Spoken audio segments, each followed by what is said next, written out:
Get ready to spread fear, because today we're going to talk about how to use this primal emotion to write better stories. By the way, my name is Brandon McNulty, and I'm the author of The Half Murders, which is about a haunted house that splits its visitors into two separate people.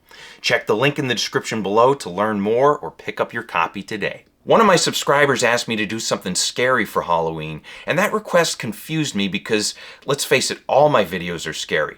I'm in all of them, and most people, they take one look at me, they hide their kids, load their shotguns, call a priest, you know how it is. But I think what that subscriber meant is that they wanted me to dig deeper into how fear works, specifically in storytelling.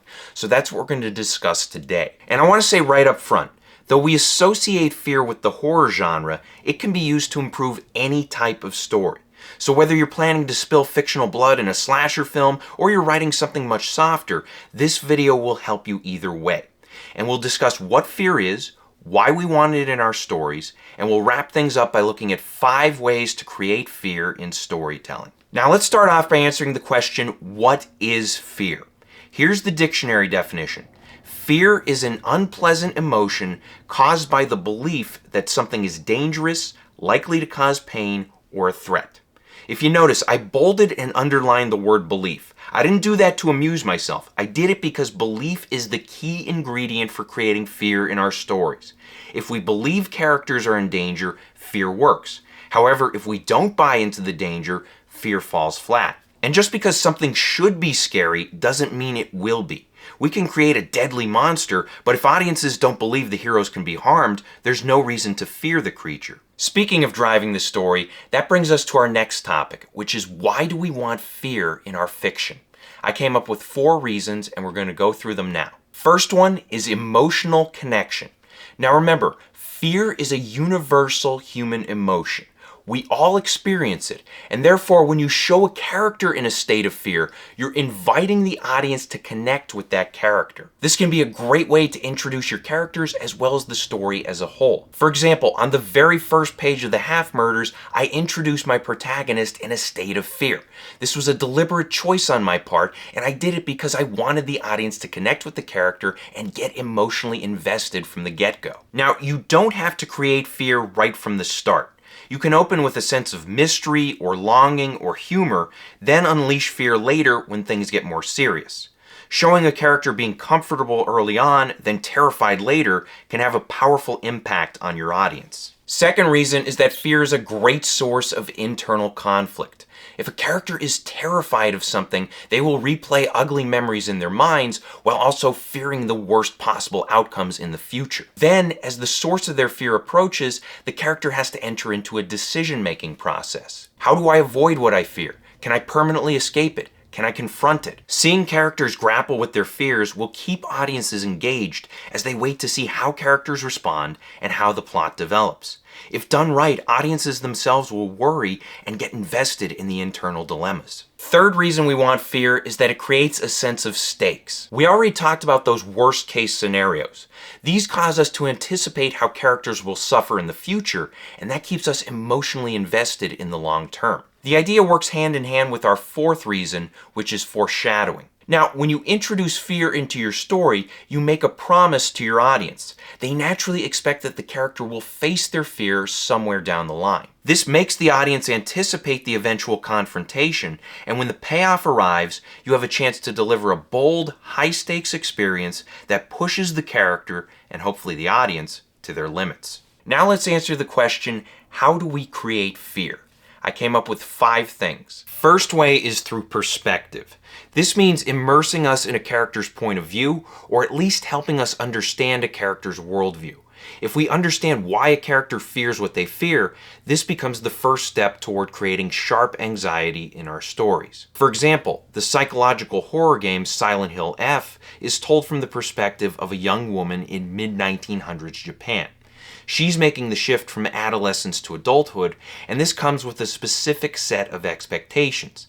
She fears adulthood because her place in society will change, her relationships will suffer, and she's doomed to enter into an arranged marriage.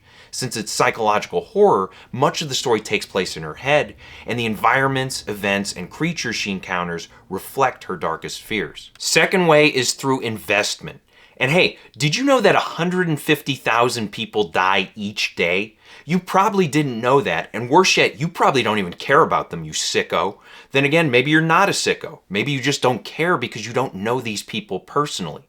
And that's why investment is so important. Because right now, some random person is slipping, falling, and dying in the shower, and we don't care. But we do care when Marion Crane takes a shower in Psycho. We fear for her life because we spent time getting to know her, and although she stole some money from her employer, we dread the thought of her getting butchered at the Bates Motel. It all goes back to that idea of emotional connection. If you bridge the gap between character and audience, we fear for the characters as danger approaches. Third way through is atmosphere. This is an important component of world building. It's what you get when you establish the present-day setting as well as the lore or history of the world. A character's perspective can also factor in here as well. To create frightening atmosphere, you typically want to use isolated or uncomfortable locations.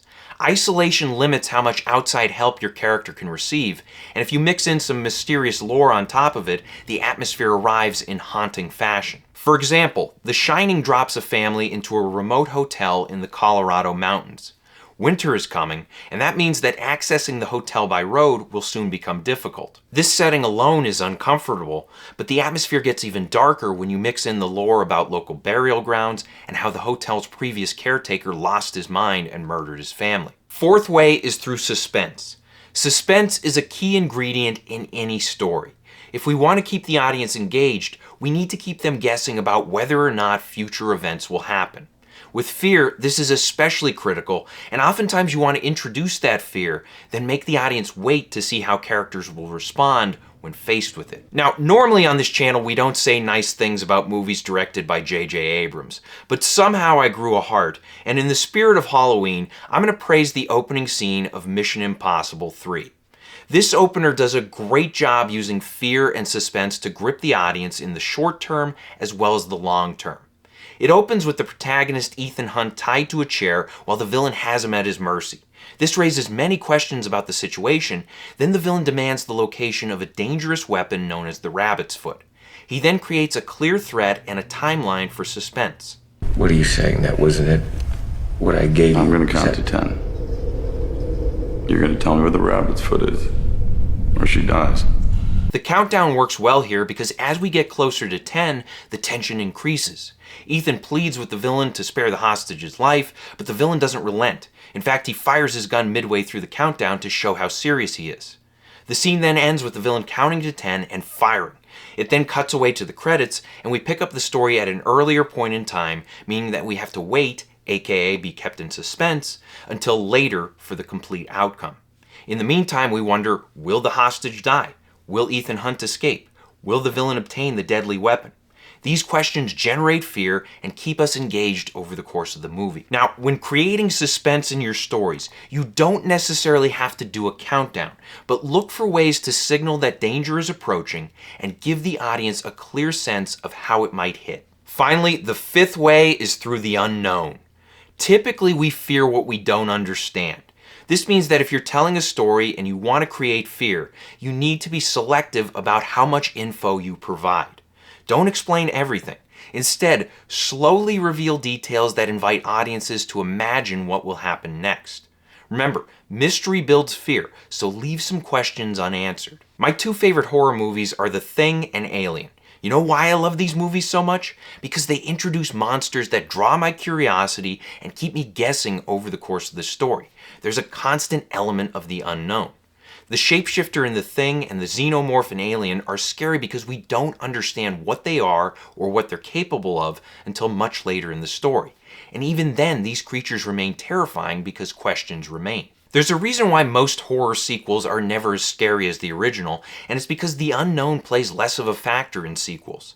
Now, don't get me wrong, the sequel to Alien is a masterpiece, and you can argue that it's the better movie, but it's less scary because the unknown is less of a factor the second time around. Thankfully, the sequel recognizes this, and it takes a different approach to creating fear by getting us invested in a new batch of characters and overwhelming these people with a small army of xenomorphs. The video game Alien Isolation also acknowledges that the unknown is less of a factor, and instead it puts the player in the shoes of Ellen Ripley's daughter Amanda as she's relentlessly chased by a xenomorph.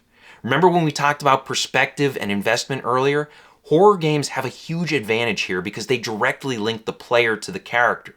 The character's survival becomes our survival, and that makes hiding from the xenomorph all the more terrifying. Same idea applies to the video game version of The Thing, which is a canon sequel to the 1982 movie. Though the main character Blake is about as charismatic as a bowl of oatmeal, his journey is nonetheless a frightening one because the player is immersed in his perspective and invested in his survival. Add in some unsettling atmosphere and suspenseful plot developments, and you've got reliable sources of fear. This means that the story doesn't have to lean on the unknown as much, although some fresh ideas still pop up here and there. So remember, if you want to incorporate fear into your stories, try different techniques. Making us care about your characters is a critical first step, but how you manage atmosphere, suspense, and mystery will determine how much mileage you get out of the terror. So I hope this helps. Question of the day: what moments from your favorite stories have scared you the most? Let us know in the comments section below. Thank you for watching. If you want to support the channel, please pick up a copy of any one of my books and be sure to leave reviews on Amazon.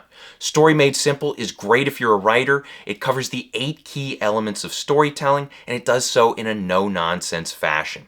Also, be sure to check out my other videos, like, share, and subscribe, maybe support me on Patreon, and as always, remember to keep on writing.